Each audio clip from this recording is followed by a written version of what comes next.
Lundi 24 décembre 2018, un plaisir pour moi de vous retrouver en ce début de semaine, continuer l'aventure de cette émission Café Débat, vous le savez, l'émission qui donne la parole à ceux qui veulent la prendre en vue d'impacter l'opinion. Dans cette première partie, nous donnons la parole à la jeunesse militante qui évolue dans les partis politiques pour parler évidemment de l'actualité.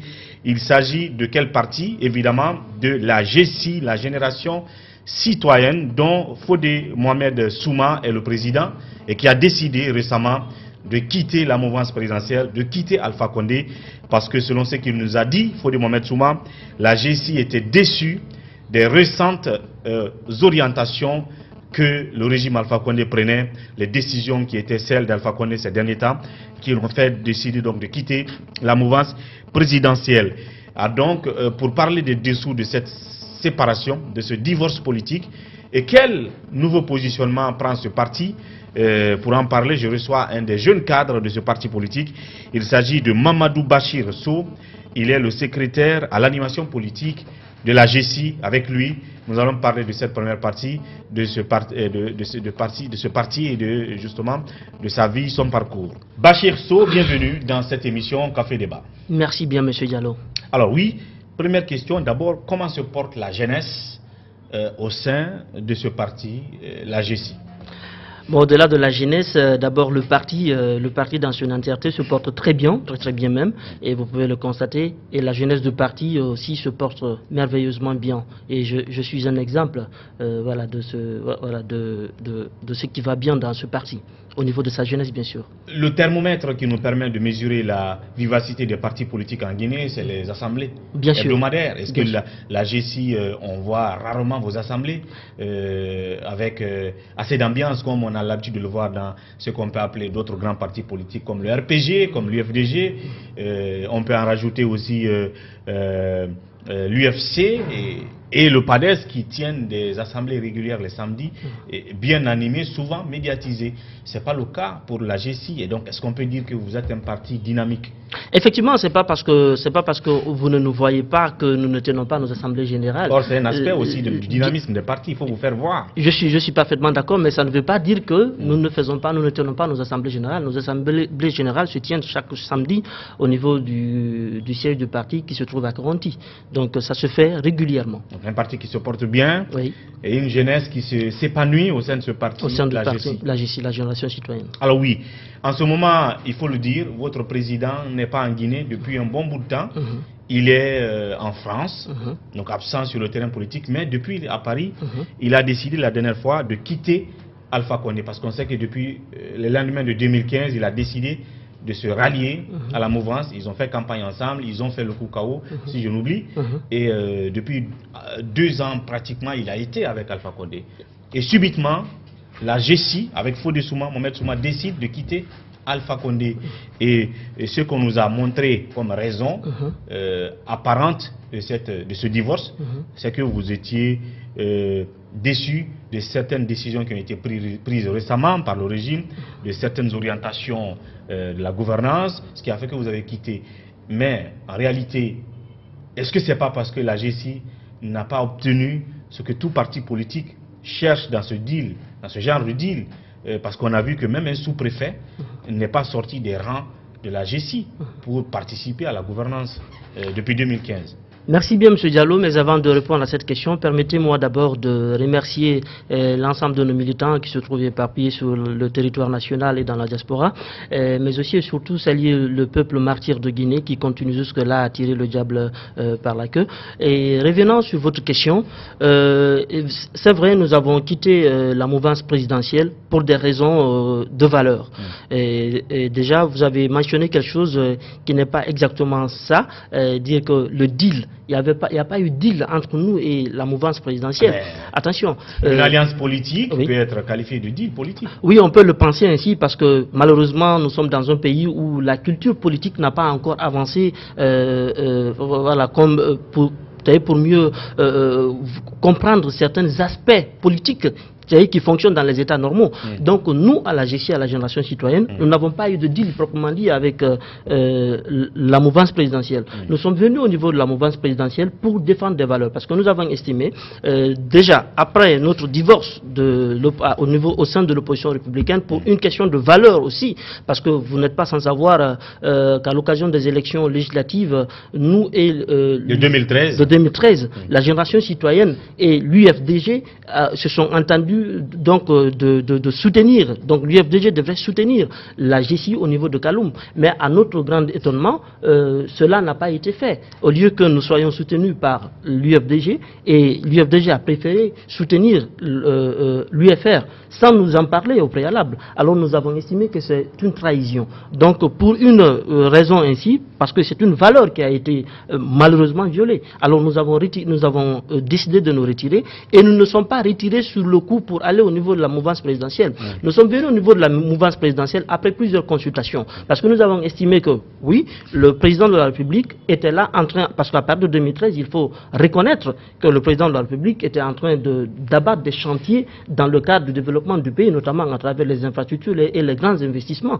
Donc nous nous sommes dit, si nous allons au niveau de la mouvance présidentielle, certainement, c'est pour pouvoir donner encore du ton et de la force à ce que est en train de faire le président de la République. Donc nous sommes allés le soutenir par principe et pour des valeurs. Donc il n'y a pas eu de deal. Par exemple, nous sommes venus pour que vous nous octroyiez un poste de responsabilité de ministre, de préfet ou de sous-préfet. Ce n'était pas le cas. Ça n'a pas été le cas. Mais par conséquent... Alors, vous veniez à la mouvance pour figurer, pour occuper, pour faire du bénévolat politique ou quoi? Parce que si ce n'est pas de la langue de bois, hein, on fait une alliance. Pourquoi? Parce que justement, vous êtes venu avec Alpha Condé depuis 2015. Vous avez fait campagne avec lui. La GC a mis des moyens, comme on nous l'a dit. Mais après, il y a d'autres qui ont décidé de rejoindre la mouvance, mais qui sont venus tout de suite. On leur a donné des postes de responsabilité, des postes de ministère, des directions, ainsi de suite. Est-ce qu'il y a mieux pour participer à une gouvernance? C'est-à-dire rester dans le silence, dire qu'on est tout simplement avec le président de la République, et que en réalité vous participez à la gouvernance sans prendre de poste. C'est ça. Est-ce que c'est pas tout simplement, je sais pas, une manière de se soulager la conscience? Merci bien pour de revenir là-dessus. Et ces personnes dont vous êtes en train de faire cas, ce sont des personnes qui ont accepté, et permettez-moi de l'expression, qui ont accepté de faire la prostitution politique.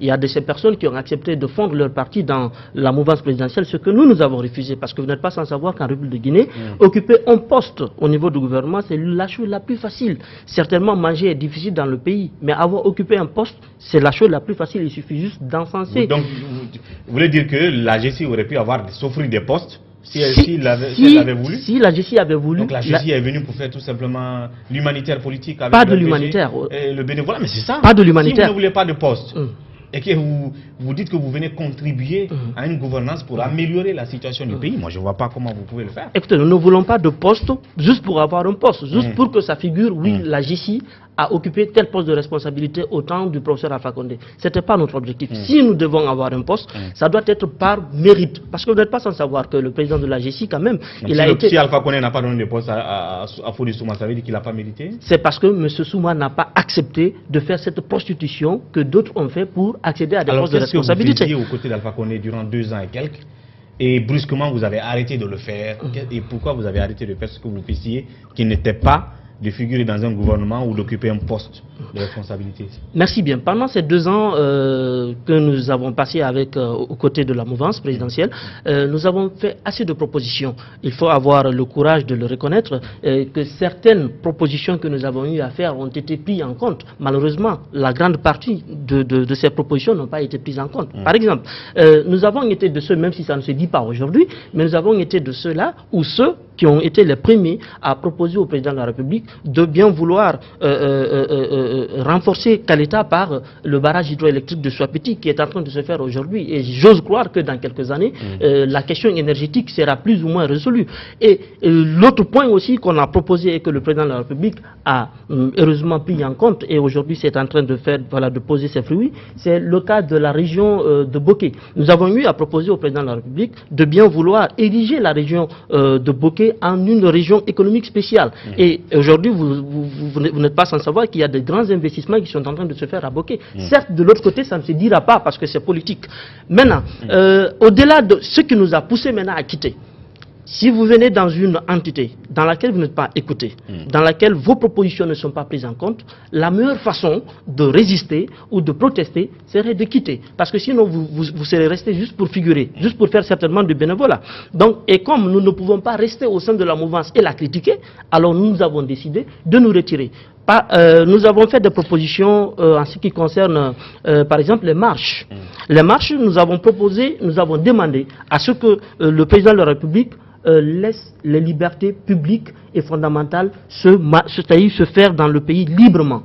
Chose qu'il n'a pas daigné entendre. Bien. Malheureusement, il y a eu tous ces morts que nous avons connus, plus d'une centaine de morts, que les uns et les autres sont en train de se rejeter, malheureusement. Bien. Et deuxième chose, nous avons aussi dans la crise du SLEG qui est en train de sévir aujourd'hui, certainement nous allons en parler largement, nous avons aussi proposé au président de la République de discuter, de négocier avec le SLEG de manière sincère afin de trouver solution au problème. Mais aujourd'hui, c'est une crise qui est en train de perdurer, malheureusement. Et nous tendons droit vers une année blanche. Malheureusement, ça ne se dit pas. Mais ils sont en train de faire semblant que tout va bien. Mais en réalité, l'école ne fonctionne pas. Donc, sur tous ces sujets, donc, vous n'avez pas été écoutés. Nous n'avons pas été écoutés sur ces genres de sujets. Donc, il y en a ainsi. Certainement, on n'aura pas le temps de parler de tout ça. La GECI a eu le même sort que le haut représentant du président de la République, puisque lui aussi a dit qu'il n'a pas été écouté. Il était venu aussi pour proposer des bonnes intentions et tout. Il n'a pas été écouté. Sur ce point-là, vous avez eu les mêmes sorts. En fait, c'est les mêmes raisons de quitter Alpha Condé, de quitter la mouvance. Maintenant, nous ne dirons pas que c'est le même sort. Nous ne sommes pas venus à la mouvance présidentielle de la même manière que l'UFR. Non, je ne dis pas que vous êtes venus de la même manière, mais vous partez de la même façon. Nous ne partons pas non plus. Lui a dit qu'il n'a pas été écouté, ses conseils n'ont pas été pris en compte. La GECI, la même chose. Nous ne partons pas non plus de la même manière que l'UFR. Déjà, l'UFR, jusqu'à présent, on ne peut pas dire que l'UFR n'est pas encore dans l'opposition, plutôt dans la mouvance présidentielle, parce que jusqu'à présent, il a un de ses membres, pas le moindre, au niveau de la Banque centrale. De la Banque centrale. Bien. Donc nous n'avons pas les mêmes positions. Alors oui, vous avez quitté, tu viens de donner les raisons. Oui. Maintenant, quel est aujourd'hui le positionnement de la GECI? Parce que ça a ressemblé à une navette, à un mouvement de va-et-vient entre l'opposition et la mouvance. Vous avez quitté l'opposition dans un premier temps pour rejoindre la mouvance. Vous quittez la mouvance, sans doute vous revenez dans l'opposition. Oui. Alors est-ce que la GECI prend position auprès des autres partis politiques de l'opposition républicaine, ou est-ce que vous occupez une position de centriste comme l'UFR le réclame aussi aujourd'hui après avoir quitté la mouvance? Malheureusement, la question du centrisme n'est pas jusque-là admise dans le pays, sinon en principe, ça aurait été notre position. Mais actuellement, nous sommes au niveau de l'opposition, mais pas dans l'opposition républicaine. Mais nous assistons dans les assemblées de l'opposition républicaine parce que nous avons pour vision de bien vouloir fédérer et réunifier cette opposition afin qu'elle en soit une force pour pouvoir mieux s'opposer à la mouvance présidentielle. Parce que nous estimons que plus nos forces sont éparpillées et plus le parti d'en face va profiter de cette dislocation pour être encore de plus en plus fort. Donc c'est vrai que votre président, Fodi Mohamed Souma, n'est pas au pays en ce moment, mais est-ce que depuis qu'il a décidé de quitter Alpha Condé, votre parti politique prend part aux activités, aux actions de l'opposition républicaine? Dans certaines actions, nous participons. Par exemple, dans des réunions, dans les réunions de l'opposition républicaine, nous participons. Dans des réunions de l'opposition extra-parlementaire, nous participons. Dans d'autres réunions aussi avec d'autres partis politiques qui ne se sentent pas qui ne sont pas en phase avec la mouvance, nous participons aussi pour, comme je vous l'ai tantôt dit, essayer de réunifier cette opposition. Alors donc, d'une manière ou d'une autre, vous êtes en train de retrouver votre place dans cette opposition. Alors donc, pour terminer, le parti a une certaine position, une certaine analyse des crises actuelles, c'est-à-dire le cas de Matoto et le cas de, je veux dire, la crise au sein de l'école guinéenne. Rapidement, en une minute, quelle est votre position sur ces deux crises? Au niveau de l'éducation, nous avons proposé au président de la République, donc au niveau de la mouvance, nous les avons proposé de bien vouloir négocier avec sincérité et franchise avec le SLEG. Parce que nous avons estimé que oui, ce que le SLEG est en train de demander, certainement les 8 millions, ils ne peuvent pas avoir 8 millions. Il ne faut pas se cacher la face. Mais ils peuvent avoir un tout petit peu. Peut-être certainement quand ils font la moyenne des salaires, hein, prendre par exemple le salaire le plus élevé en République de Guinée et le salaire le plus bas, entre les deux, on peut trouver la moyenne. Nous nous sommes dit que ça pouvait avoisiner peut-être les 2 millions. Hein. Donc une fois qu'ils ont ça, certainement, avec de bonnes paroles à l'appui, ça peut marcher. Mais attention, on ne peut pas négocier avec un esprit catégorique. Dire par exemple que en 2018, en 2019, en 2020, il n'y aura pas d'augmentation de salaire. Mais ça, c'est pas un négociateur. Celui qui va avec ce postulat ne peut pas négocier, ne peut pas obtenir quelque chose de l'autre partie. La position de la GESI sur ce sujet, c'est de demander la moyenne des salaires. Voilà, en tout cas, une négociation qui franche, se solde sincère sur une certaine entente, un certain consensus. Maintenant, la crise globale autour de l'installation de ces élus locaux, est-ce que d'ailleurs la GESI a des conseillers dans certaines communes? Bon, en ce qui concerne la crise des... D'abord, est-ce que votre parti a participé à ces élections? Pas du tout, nous n'avons pas participé parce que déjà nous avons estimé que l'accord qui a prévalu à ces élections était d'abord un accord biaisé. C'est un accord qui n'en valait pas la peine. Pourquoi? Donc pour cela, vous avez refusé? Nous avons refusé d'assister à jouer à ce tambourguignon. Et pour les 5 ans à venir, vous n'allez pas prendre part à la gouvernance locale, nulle part sur le territoire national. Ça aussi, c'est un peu grave. Bien sûr. Il faut avoir même des conseillers. Il faut avoir des conseillers, mais qui vous dit que ces élections communales vont aboutir? Déjà, il y a des crises partout. La majeure partie des élus sont quand même installés. Même s'il y a eu problème à Kindia, à Guéasso, il y a problème à Toto. Mais il y a des maires qui sont installés avec des conseillers. Vous auriez pu peut-être venir quand même prendre part, avoir des conseillers, influencer la gouvernance locale de l'intérieur dans ces différents exécutifs communaux.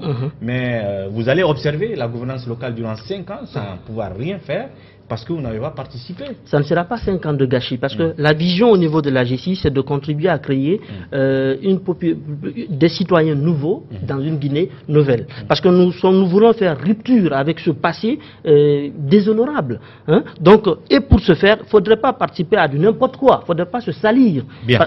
C'est la raison pour laquelle nous n'avons pas participé à ces élections. Maintenant, parlant de ces crises, si vous permettez bien, parlant de la crise de l'installation des exécutifs communaux, c'est une crise, nous avons sonné, nous avons alerté depuis lorsque nous étions au niveau de la mouvance présidentielle, nous avons alerté la mouvance que s'ils vont à cet accord avec l'UFDG, parce que c'est un accord qui n'engageait que l'UFDG et le RPG Arc-en-Ciel, même si aujourd'hui ils sont en train d'enjoliver la chose pour en faire mouvance et opposition républicaine. C'est pas le cas. C'est pas le cas parce que ce sont des élections de proximité. Donc on est en train de vivre les conséquences des mauvaises décisions que les deux partis avaient prises. Nous sommes en train de commencer de vivre les conséquences. Mais les conséquences véritables viendront dans sous peu, parce que lors de l'installation des chefs de quartier, cela va créer de multiples problèmes. Comment ils vont pouvoir régler ce problème? Le plus grand problème est en train de venir. C'est pas un problème. Nous estimons. Voilà donc la GESI, plus que jamais pessimiste dans cette crise liée aux élus locaux. En tout cas, ce n'est que le début. On reviendra un peu plus davantage sur le nouveau positionnement politique de la GESI et ses actions sur le terrain. Et sans doute, si la GESI est en train de se préparer pour les législatives à venir. Merci en tout cas Bachir d'être passé. Merci bien monsieur Diallo. Merci bien, tout l'honneur a été pour moi. Voilà mesdames et messieurs, c'était là la première partie de cette émission Café Débat. Tout de suite dans la deuxième partie, je recevrai Sekou Jamal Pendessa, entre journalistes. Nous allons aborder un certain nombre de sujets. D'abord la question de la presse privée de notre pays, la presse privée qui traverse toujours le désert, la galère, le calvaire. Cette presse qui oublie son problème, qui oublie sa galère et qui met au devant les problèmes qui concernent les autres catégories de la société, les entités politiques, la classe sociale, les syndicalistes, ainsi de suite, alors qu'elle-même traverse de véritables problèmes, des subventions bloquées par l'État guinéen, la maison de la presse qui risque la fermeture parce que non payée, parce que le gouvernement ne veut justement pas venir en aide, parce que c'est un État qui n'a jamais construit une maison de presse digne de nom, comme au Sénégal, comme en Côte d'Ivoire. De tous ces sujets, nous parlerons dans la deuxième partie avec Sekou Jamal Pendessa, mais également nous parlerons de la grève du SLEG, et justement qui continue et l'appel de Fodé Souma aux enseignants, de Abakar Souma, à ses amis enseignants, de descendre dans la rue en ce lundi et qui ont été dispersés d'ailleurs du côté de l'aéroport de Bessia. Et puis, on parlera aussi de cette réunion qu'ils ont eue avec le Premier ministre qui a continué à durcir le ton. Il les alerte, il leur dit justement que si jamais ils ne retrouvent pas les salles de classe d'ici le 31 décembre, eh bien, ils seront radiés tout simplement. Tout de suite, après la pause thé, on se retrouve pour en parler.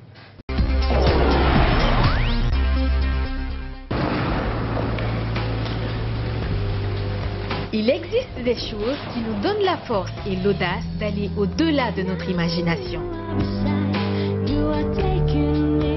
Le thé Akbar. Le thé Akbar est fabriqué en utilisant uniquement les feuilles soigneusement sélectionnées en provenance de Ceylon. La qualité du thé Akbar a été évaluée selon les normes les plus strictes par des experts en dégustation qui se sont appuyés sur près d'un siècle d'expertise dans ce domaine. Premier producteur de thé, vous pouvez faire confiance à la famille Akbar pour vous garantir votre santé. Seule la meilleure tasse de thé peut vous procurer de la fraîcheur. Voilà, nous voici dans la deuxième partie de cette émission, comme annoncé avec Sekou Jamal Pendessa. Pendessa, bienvenue. Merci. Alors, en 10 minutes chrono, 2 sujets abordés. La presse privée, encore dans la galère, nous l'avons dit. Et la dernière fois, nous parlions de cette rencontre qu'il y a eu entre le Premier ministre, Kassory Fofana, et les responsables d'une des associations de presse, c'est-à-dire l'Urtelgui, pour poser les problèmes de cette presse privée. Et aussi le problème de la maison de la presse. On a compris que c'était une réunion d'espoir et qu'après, les choses allaient changer, vu les promesses de Kassory. Mais aujourd'hui, on se rend compte que c'est de pire en pire, parce qu'il a fallu cette réunion juste après que l'ARPT intime aux médias de payer leur redevance annuelle en 15 jours, alors que l'année n'est même pas encore finie. Et voilà qu'on apprend encore que la subvention qui est attendue pour ces 2 jours-là est bloquée ou reportée. Et ce qui est sûr, ce n'est pas disponible. C'est encore une des mauvaises nouvelles. Troisième nouvelle, mauvaise, malgré que Kassory a pris l'engagement de payer l'argent qu'il faut pour ne pas qu'on perde la maison de la presse, n'est pas payé et donc on risque de voir cette maison de la presse fermée et donc les journalistes n'auront plus où se retrouver pour suivre les activités et ainsi de suite. Comment concevoir cette situation? C'est une déception totale. L'enchaînement des événements, comme vous venez de le décrire, ça ne fait que décevoir les hommes des médias. Et puis, ça donne raison à ceux-là comme moi, qui ont toujours dit que le régime d'Alpha Condé est hostile à la presse libre. Il faut préciser, puisqu'on voit ce qui se passe avec la presse publique, puisque c'est une presse qui est là à faire ce que l'État veut. Ou les volontés. Voilà. Donc, ils n'ont aucun souci. Mais nous qui sommes une presse indépendante, on a tous les problèmes du monde avec le régime d'Alpha Condé. Et c'est pourquoi j'ai toujours dit aux amis, ne baissez pas les armes. Quand je dis armes, je parle de la plume. C'est ça notre force, la plume, le micro. Il faut continuer à combattre, il faut résister. Il ne faut jamais croire que c'est des gens qui sont prêts à céder. Quand il y a du silence, comprenez qu'ils sont en train de préparer autre chose. On m'a toujours dit, toi tu es trop radical. Aujourd'hui, l'histoire est en train de me donner raison. D'abord, on va revenir un peu pour rafraîchir la mémoire. À l'occasion de la fête de l'indépendance, les médias ont fait une prestation que tout le monde a vue. L'État refuse. On a fait une synergie des radios et des télé. Synergie des radios, les couvertures médiatiques de l'événement. Sur base de contrat, parce que c'était pas gratuit. C'était signé. On refuse de payer les médias, on paye l'argent de tous les autres prestataires. Donc une volonté de nous affamer. Et puis ça c'est fini. On vient, le montant de la subvention qui avait commencé à grimper jusqu'à ce que les gens avaient commencé à apprécier, on cherche à réduire ça pour l'année 2019. Vous comprenez? Et on nous demande de payer les redevances. Vous l'avez rappelé après la rencontre de Kassory, on nous demande de payer les redevances avant même, en 2 semaines, alors que l'année n'était même pas finie, faute de quoi on serait obligé de fermer les radios. Au même moment, on refuse de nous donner la subvention que la loi nous accorde. La subvention 2018. Cette subvention qui pouvait aider certains patrons de médias, puisque beaucoup c'est ce qu'ils attendaient. Quand ils reçoivent la subvention, ils prennent autre argent pour ajouter, pour qu'on puisse payer les redevances. En quelque sorte, c'est le même État qui donne cette subvention, qui retire autrement. Donc, cela veut dire rien n'est donné aux médias. Voilà. C'est ce que les gens ne comprennent pas. C'est le jeu. En réalité, rien n'est donné. Vous êtes obligé de prendre dans votre poche pour encore augmenter sur cette subvention et payer les redevances annuelles. Donc, je pense que tout est clair désormais et que nous avons une presse qui est aujourd'hui face à un État qui veut coûte que coûte, soit nous faire dire ce qu'il veut entendre. Comment comprendre que quand Kassori, Premier ministre, rencontre les patrons de médias, en tout cas une catégorie de médias, notamment la presse audiovisuelle à travers l'UTLD, il prend des engagements en disant nous sommes un régime qui est engagé à ancrer la liberté de presse dans le pays. Donc, je vais tout faire, et il a dit ce jour-là, pour que la famille à laquelle appartient les locaux que la presse occupe aujourd'hui, qu'on appelle la maison de la presse, la famille Bangoura, qu'on leur donne leur argent pour ne pas qu'ils retirent cette maison des mains de la presse, parce que malheureusement, comme le Sénégal ou comme la Côte d'Ivoire, nous n'avons pas de maison, d'édifice digne de nom. On est en location. On est en location, alors qu'au Sénégal, c'est une bâtisse qui est là pour la presse. En Côte d'Ivoire, la même chose. Ici, on est en location, et puisqu'on n'arrive plus à payer, les gens vont retirer leur maison. Et Kassori a pris l'engagement de dire qu'il va payer. Comment comprendre qu'il s'engage là-dessus? Et on est pratiquement 10 jours après ça, hein, son engagement, l'argent n'est pas payé, et on risque de perdre la maison là dans les jours à venir. Ça, c'est un. Deuxièmement, comment comprendre que Dadis ait augmenté la subvention jusqu'à 3 milliards, un militaire qui n'a bénéficié d'aucun soutien de la presse puisqu'il n'a pas été politicien, contrairement à Alpha Condé qui a bénéficié souvent des apports, des soutiens de la presse quand il était opposant, et que c'est en son temps qu'on fasse tout ça, et pire, qu'on est en train de projeter la réduction de cette subvention, puisqu'il était entendu que de 3 milliards on a à 5 milliards, et dans les perspectives de 2019, au lieu de 5 milliards, on revient encore à 3 milliards. C'est du recul. Recul dans tous les domaines, c'est-à-dire partout où Alpha a trouvé du progrès, il cherche à nous ramener en arrière. Mais et d'ailleurs, pour la maison de la presse, on lui a demandé expressement la dernière fois de construire une maison de la presse. De la journée internationale de la presse. Mais vous avez vu, il a conditionné. Il a conditionné. C'est un refus d'ailleurs. C'est un refus, mais si il devrait le faire, il a posé des conditions. C'est ce qui est grave pour un démocrate. Pour donner une maison de la presse. C'est-à-dire, on pense que je ne fais pas ça pour la presse. Il faut que vous soyez mon griot d'abord, chanter les actions de mon gouvernement. Sinon, les gens pensent que c'est-à-dire c'est du sacrifice ou quoi. C'est-à-dire en tant que président de la République, donc garant du bon fonctionnement de la démocratie dans notre pays, il a l'obligation de faire en sorte que la presse vive mieux. C'est pas de l'aumône de toutes les façons. Voilà. Un don, donc il n'a pas posé des conditions.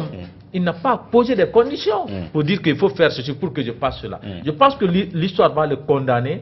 Il a fait un bon parcours en termes de combat démocratique, mais très malheureusement, il est en train de chapeauter, il est en train d'assombrir son tableau, de noircir son tableau. Et comme je le disais à la radio, l'opinion est en train de retenir, les médias vont archiver et les écrivains vont écrire un jour pour dire que l'histoire d'Alpha Condé a été ainsi.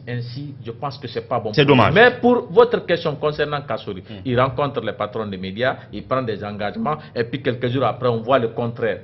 Soit le Premier ministre avait menti à nos patrons, juste pour embellir la salle et chercher à instaurer un climat fraternel entre eux, juste après le départ. Des promesses de circonstances. Exactement. Soit il a fait des promesses qu'il voulait respecter, mais malheureusement, certainement, il y a des ministres qui sont plus forts que lui. Bien. Donc, c'est deux choses l'une. Soit les ministres... Parce qu'en parlant de ministre, on nous dit que c'est le ministre des Finances, le ministre de l'économie et des Finances qui refuse de payer, qui refuse de signer le document d'octroi de la subvention de 2018 là. Voilà, c'est pourquoi le dossier est sur sa table et monsieur le ministre de l'économie refuse de signer tout simplement. Voilà, cela veut dire que Kassori peut dire quelque chose et puis un ministre fait le contraire. Fut-il le ministre des Finances? Vous savez, la Guinée, ça tourne à l'envers. C'est tout simplement le contraire. Sinon, le Premier ministre ne peut pas lui donner des instructions. Peut-être qu'on peut dire que le ministre de l'économie attend que Alpha Condé dise oui, signe leur dossier. Malheureusement, tout dans ce pays-là, on veut tout ramener à Sékou Touré. Dommage. Mais sinon, voilà, son chef hiérarchique directement, c'est le Premier ministre. Face à cette situation, qu'est-ce qu'il faut? Parce que c'est ce que je disais au président de l'Urtelgui. Tous les matins, on met sur la table les problèmes des autres catégories du pays. On s'oublie. Mais est-ce que ce n'est pas le moment, et on l'a toujours dit, de bloquer toutes les éditions d'information, de faire des éditions spéciales sur la question de la presse? Parce qu'on ne peut pas informer les citoyens si on n'a pas les moyens de tenir des émissions, de payer les gens, faire cette synergie. Nous avons une mission régalienne, celle d'informer. Moi, je pense qu'on ne peut pas fermer les émissions, les éditions d'information. Il faut tout de même tenir, il faut tout de même il faire faut ouvrir des canaux qui vont nous synergie permettre, voilà, spéciale sur ces problèmes. De parler, de mettre à nu face à l'opinion nationale et internationale les mauvais agissements du pouvoir vis-à-vis de la démocratie, puisque c'est de ça il est question. C'est pas la presse. Quand tu touches à la presse, tu as touché à la démocratie dans un pays. Donc il nous faut ça, il faut en parler suffisamment, continuer à dénoncer et refuser de toute complaisance avec ce pouvoir-là. C'est clair. Je pense que c'est ce qu'il faut faire. Et de l'autre côté, nous avons le devoir d'informer le public, et bien entendu, et on peut même aller jusqu'à saboter les actions du gouvernement. Bien. En tout cas, face à cette urgence, face à ce problème, les patrons de presse, à travers les associations de presse, l'AGEPI, l'AGIPEL, l'Urtelgui, décident de faire une rencontre. C'était aujourd'hui même, notamment, dans la matinée d'aujourd'hui, de faire une rencontre urgente, poser les problèmes et savoir quelle démarche adapter pour trouver des solutions, soit organiser une synergie de toutes les catégories de médias pour parler de ce problème, dénoncer cet élan on va dire comment on va, je sais pas quoi, cet élan liberticide, voilà, de bloquer la presse, de saboter le travail de la presse et de nuire justement à cette corporation. Et on verra ce qui va résulter de cette réunion et qu'est-ce qui va être fait comme action. Mais c'est le moment en tout cas de sonner l'alerte. Subventions bloquées, au lieu d'aller à la hausse, les subventions vers les médias comme ça se passe autour de nous dans notre pays, on est en train de descendre. Et bien, la modeste maison de presse qu'on a, où on se rencontre aussi, qui risque d'être retirée de nos mains parce que non payée, évidemment. Ce qui fait mal, on n'a pas l'argent pour payer la subvention de l'État, mais on a l'argent pour faire la campagne déguisée de troisième mandat. Le gouvernement n'a pas l'argent pour payer donc cette subvention. Exactement. Mais on peut faire autre chose. On peut faire campagne déguisée d'un éventuel troisième mandat à l'intérieur du pays. Ça, c'est de l'argent qu'on gaspille un peu partout. C'est des milliards qu'on puis on a l'argent pour corrompre des conseillers communaux pour qu'on puisse avoir le contrôle d'une mairie. Et là, il y a des hauts commis de l'État. Avec des conseillers qui coûtent même 1 milliard. 1 milliard. Il y a des hauts commis de l'État comme Damaro qui ont confirmé que oui, il y a la corruption dans cette affaire de conseillers. Il y a des conseillers qui coûtent jusqu'à 1 milliard. Je pense que 3 milliards pour la presse. Quand vous prenez combien de conseillers à travers le pays, ça fait simplement mal. C'est tout simplement une volonté manifeste, tout simplement peut-être de nuire à la presse. Alors moi, la question que je me suis posée et qu'on se pose alors, c'est de savoir qu'est-ce que le régime d'Alpha Condé ou qu'est-ce que Alpha Condé, autrefois ami de la presse. Mais je veux dire, il s'est fait passer pour ami de certains qui ont été journalistes. C'est ça ma confusion. Parce qu'on peut voir certains aujourd'hui comme les Tibou qui sont des aînés dans la pratique de la génération d'aujourd'hui. C'est des gens qui nous ont précédés dans le métier. Les Tibou, même Sanou Kerfala Sissi, on peut les citer, et d'autres journalistes dont il a été les proches. Est-ce que c'est une manière de dire non, j'ai été ami qu'à ceux-là? Les six savanés de la RTD. Peut-être c'est de dire que j'ai été ami à ceux-là, mais pas ami de la presse, parce que si vous êtes ami de la presse, vous devez toujours être, sans doute, c'est pourquoi il y a magnanime avec cette presse. Il y a une culture qu'on doit changer dans ce pays. Moi, je l'ai dit au sein de la rédaction, quand on a un conseil de rédaction comme ça, je le dis souvent. On n'est pas un média ami de tel ou tel camp. Ou politicien, ou personnalité. Donc la presse aussi doit être comme ça. Il faut le refuser. Ne soyons pas amis de n'importe quelle personne. Faisons notre boulot. Disons la vérité. Si la vérité est en faveur de tel ou tel autre camp, tant mieux. Bien. Donc que l'intéressé ne retienne pas qu'on est en train de l'aider, c'est pas lui qu'on aide. Je vais vous faire une anecdote rapidement. L'an dernier, vers la fin de l'année, il y a une haute personnalité qui nous a adressé une invitation au niveau de la rédaction.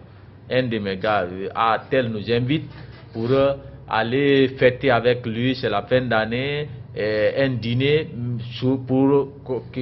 c'est pour récompenser la presse par rapport à tout ce qu'on a fait pour eux lors de la crise qui a frappé leur institution. Bien. J'ai dit, moi, je n'ai pas aidé quelqu'un, il faut le lui dire. Même si je devais aller, mais avec cette raison qui a avancé, je n'y vais pas, puisque je n'ai pas aidé quelqu'un, j'ai aidé la vérité. J'ai dit la vérité. Si la vérité est tombée en sa faveur, tant mieux, mais ce n'était pas dans l'intention de clair. Donc, Alpha Condé aujourd'hui, certainement ces aînés-là lui ont fait croire à l'époque que c'est lui qu'on était en train d'aider quand il était opposant. Donc aujourd'hui, du coup, il pense que la presse, cette fois-ci, est en train d'aider l'opposition d'aujourd'hui. C'est clair. C'est pourquoi c'est une grosse erreur. Moi, je le refuse.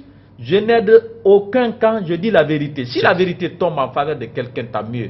Mais ce n'est pas ma préoccupation. Sinon, l'opposant d'aujourd'hui, demain, une fois au pouvoir, il va penser qu'on est en train aussi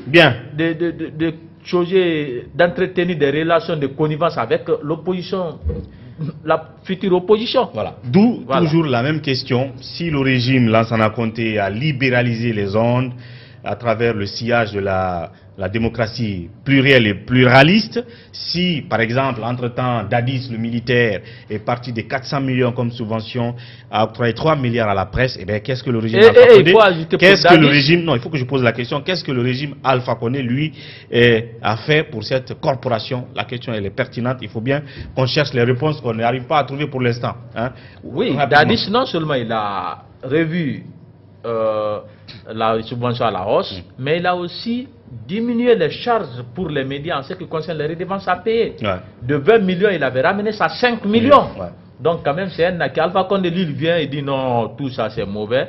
Non seulement il augmente les redevances, il les ramène à 20 millions pour les radios commerciales, et puis il revoit la subvention à la baisse. Tout est à l'envers avec lui. Bien.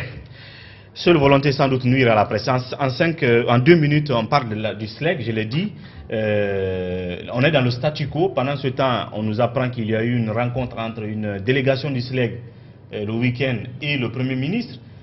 Pas de solution, puisque Kassouri a toujours gardé sa position de fermeté, ou entre parenthèses. En tout cas, il pense que tant que le SLEG ne suspend pas son mot d'ordre, il n'y a pas de négociation possible. Et d'ailleurs, il les a alertés en leur disant, si au 31 décembre soir, vous n'aviez pas repris les cours, il y a risque de radiation pour tous ceux qui seront dans cette situation.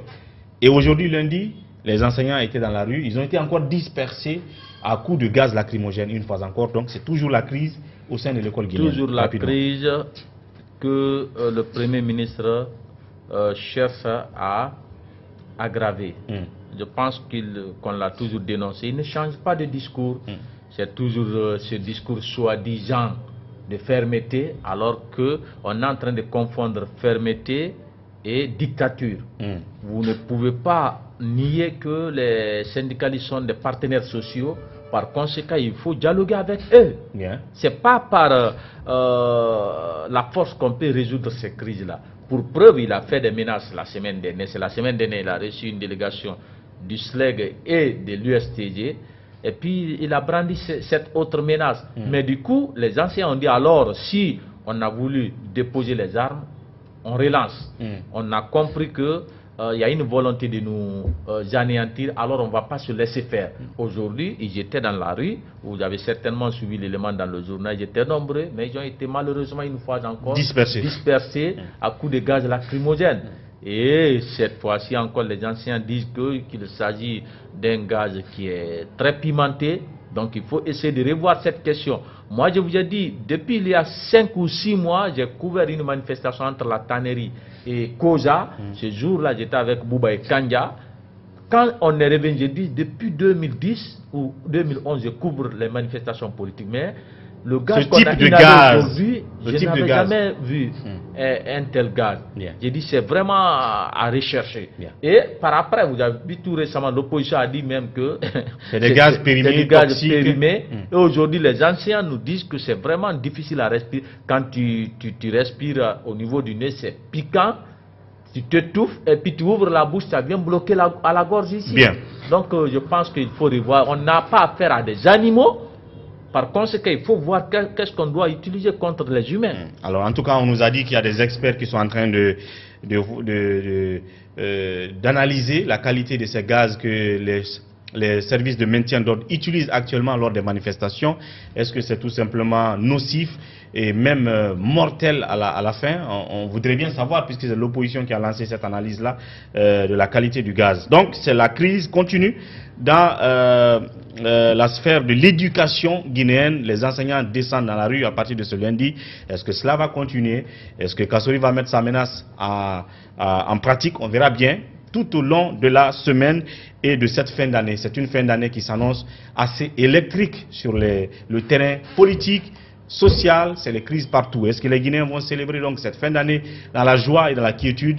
C'est vraiment une grosse interrogation là-dessus. Et nous, et à cette occasion, nous annonçons sans doute une petite pause au titre de cette émission. Sans doute qu'on va reprendre très bientôt après ces festivités. Pourquoi pas commencer à observer cette pause à partir de demain ou après-demain en tout cas. Déjà et d'ores et déjà, nous vous souhaitons une bonne fête d'année 2019 et une bonne année.